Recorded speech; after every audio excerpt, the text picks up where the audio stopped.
What's up, fight fans? Welcome back to the MMA Savvy podcast. It's your favorite host, Ari Weiss, alongside combat sport expert Big Rich Fulgoni. And today we'll be discussing UFC Fight Night, Adesanya versus Pyfer that went down Saturday night in Seattle. And then we'll analyze the middleweight division and break down what's next for rising contender Joe Pyfer. In standard Savvy fashion, we'll go through the card, break down all the big fights, and analyze what's next for the winning fighters. So with that, let's go straight to the card and get rolling.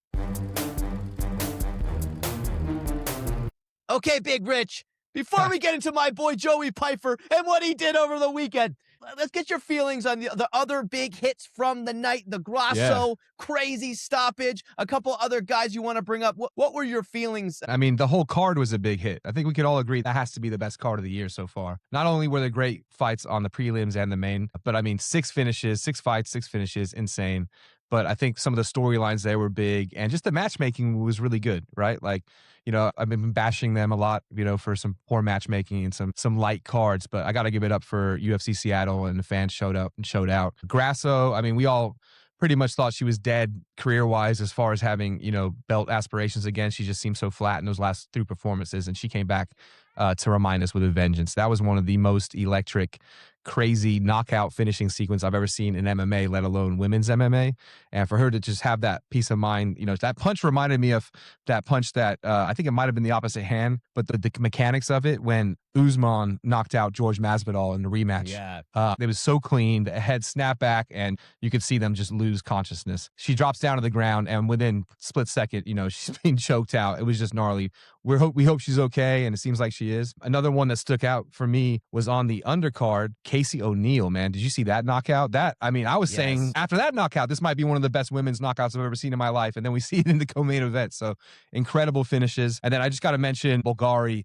That dude, man. I mean, we know he has a long kickboxing background, and he's fought Alex back there, and he's been training with him and Glover. But I think the reason I like to bring that up is we've been talking about Alex, and is his wrestling really, takedown defense, really that good? And you see what this guy looked like last night against a really good grappler, really good wrestler, and the fight wasn't even close. And he showed every part of his game. He was super, super impressive. And then, I don't know, I'm not saying his name right, Larian Douglas. He's a local guy. I believe he's somewhere out here in Westminster. We saw him on Dana White's Contender Series. That guy's got absolute dynamite in his hands. He was snapping back Juicy J's head with just the jab, and then, you know, just putting punishment on him. I mean, that was an incredible performance. So a couple guys that have made the presence very clear in their divisions. And yeah, man, it was just a crazy night of fights, man. Super fired up. Yeah, it was an amazing night of fights. And just going back to that Grasso knockout, I got to say, that's got to be one of the craziest moments in UFC history as far as hitting an unbelievable straight left to completely put her lights out and then going straight into the rear naked choke. You felt bad for Barbara because you're like, oh my God, you know, she's very compromised. She's insanely hurt. And man, she was out for a very long time. It took this scary, almost to on a scary level. We joke about the knockouts a lot, but that was just like insane. I don't know if I've ever seen something that brutal in history as far as just her laying there. And I was almost like, why weren't the doctors coming over to help her in that melee and that insanity? But yeah, that was totally crazy. And now Grasso, I would say, is completely back in title contention at 125. Yeah, we've seen her hands before, and she's got, you know, incredible boxing, but just not like one punch power like that. That was incredible. That was something new. Okay, baby, Adesanya Pyfer main event. Let's talk about it because major stuff went down. This fight was insane. Now let's just recap here. Is number 4 middleweight in the world, Adesanya, on a big 3-fight losing streak. He had lost 4 of 5 against surging contender and my boy Joe Pyfer, number 14. Let's just talk about how this went down. Izzy did look good in the first round. A lot of people are even saying online maybe he won the first round. I thought it was very close. I thought maybe Pyfer edged it with a couple bigger shots and the takedown, but it could have gone either way. I would not have been bummed if Adesanya did get that first round. Then the second round, Adesanya actually looked really good. He looked scary, and Pyfer looked like he was slowing down a little bit. He got hit by a couple shots, and I'm like, oh my God, he couldn't get the takedown that he was trying. And I was like, man, we could be in trouble because the Savvy fans know that we both took Pyfer.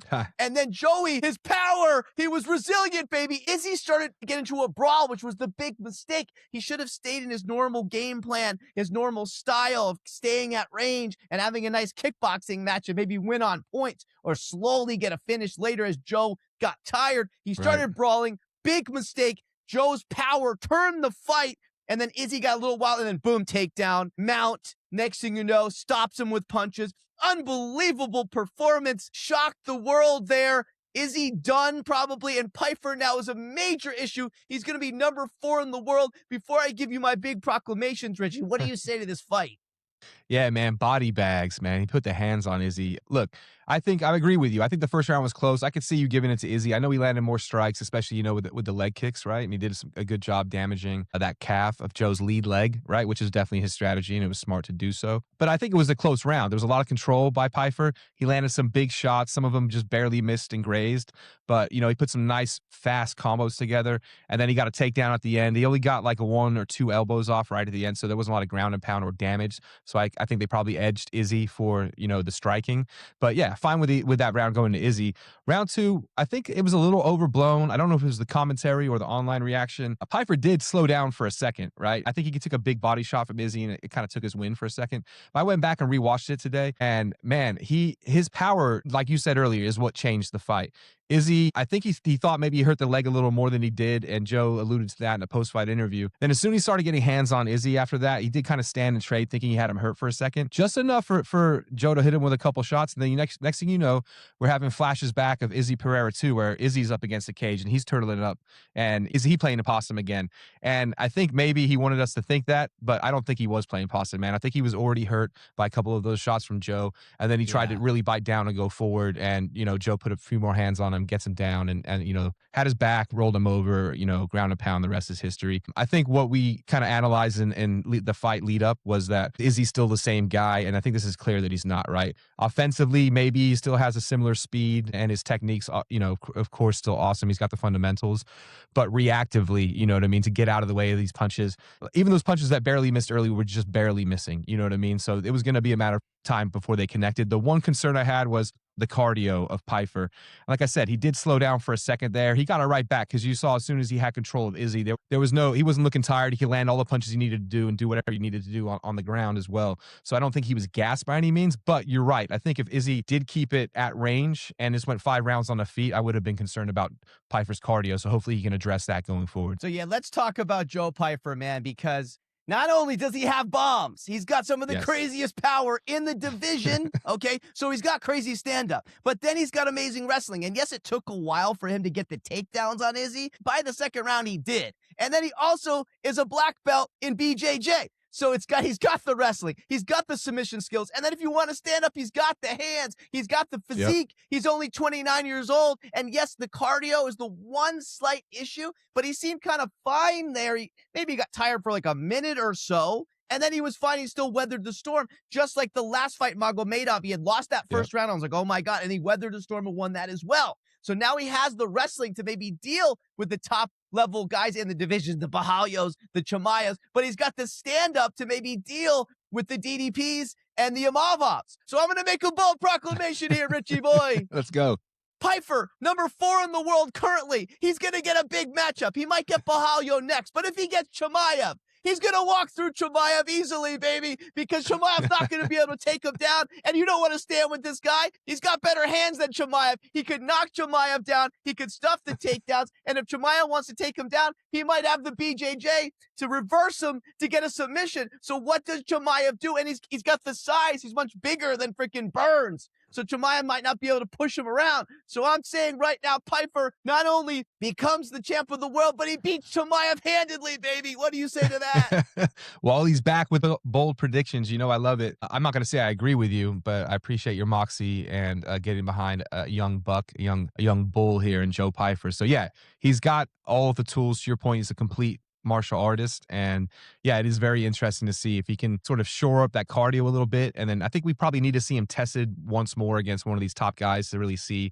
where it's going to go and if it's going to lead to him touching gold. But man, he's definitely got all the tools. Let's look at the middleweight division, baby, because that's what we do here at Savvy. We deep dive the division. So we got Chimaev finally booked against Strickland May 9th, right around the corner. Let's go. But DDP, still no dance partner. Imavov now got passed over. So I like DDP. Imavov, book them quickly right after maybe a July fight, maybe an August fight at the latest. But why not have it International Fight Week, and then it's only 1 month behind Strickland Chimaev? You see what I mean? So then they could be maybe next in line. But the big story here is Pyfer's going to move to number 4 in the world. So I like Pyfer Bahalyo. That, to me, is a great fight because that could be the other clear-cut number 1 contender. If DDP waits too long or if there's a lackluster performance between Imavov DDP, then you go down Brendan Allen at number 6. He just got booked against Shabazian, which to me is ridiculous. Shabazian's not even ranked. Maybe just because he was worried he wasn't going to get a fight. He was trying to fight DDP. Maybe he was trying to fight Imavov, and they weren't accepting the fight, so he wants to stay busy.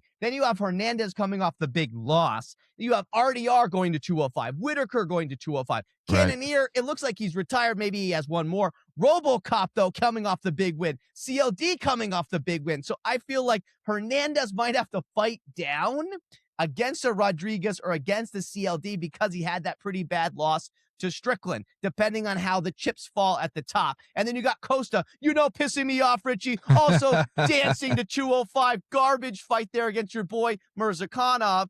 Too much secret juice, bro. He's too big. He can't make this weight anymore. Yeah, we'll see. He's going to come right back down to 85 after losing that fight. It'll be a complete waste of our time. And then Ferreira, who looked great, he just got knocked out. So I think the most intrigue is that the top third of the division, the middle of the division, there's all this dead weight, all this nonsense of moving to 205. So I wouldn't say this is the best weight class on earth anymore. But because of Pyfer, it's deep though, still deep. And you got Chimaev, you got DDP, you got Imavov, you got Strickland, you got Bahalyo, you got Allen, and now with Pyfer there, it's very exciting, at least in those matchups. What do you say to this, Richie? Yeah, we've got still a lot of fresh matchups in front of us, right? I think the elephant in the room is the champion who's been, pretty inactive. He's finally going to fight almost a year later.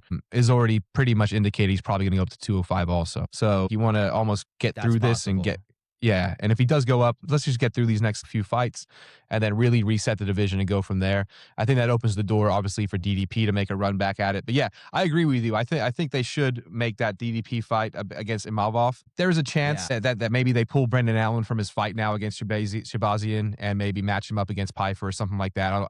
Wouldn't be unheard of. But yeah, I think that you're right. Down around 5 through 10, all these guys that are bouncing up and leaving the division and stuff, there's a lot of question marks. So, hopefully within the next 3 months, this will all kind of shake itself out. We'll see what it looks like. But yeah, it's going to be nice. I think Joey Bags up there is going to pose some problems for some people, right? So if his cardio can hold up, he could match up with any one of those guys, and it's exciting. So you are right. That is the Savvy analysis, and man, am I excited for that next Pyfer fight. That's going to be maybe one of my favorite fights of the year, depending on what happens with Chimaev and Strickland. If Chimaev wins, give me Pyfer in that fight to get the revenge for Strickland, baby. Okay, that's it for this week. Thank you for listening to the MMA Savvy podcast, the world's top place for MMA content. If you love these weekly episodes, make sure to hit subscribe. And if you're a real MMA enthusiast, check out the old MMA Savvy videos on our page. You might see some UFC legends pop up, such as Nick Diaz, Ronda Rousey, and John Jones. The old channel has been revived, and we couldn't be more excited. So please subscribe, follow, comment, like, share, and blast on all of our social channels. We're blasting hard on the talk, we're heavy on the gram, and we're going crazy on the tube. That's at MMA Savvy and at Richie Boy MMA. And make sure to comment and challenge our takes if you have disagreements. We love the comments and interactions with the fans. So with that, stay savvy, fight fans.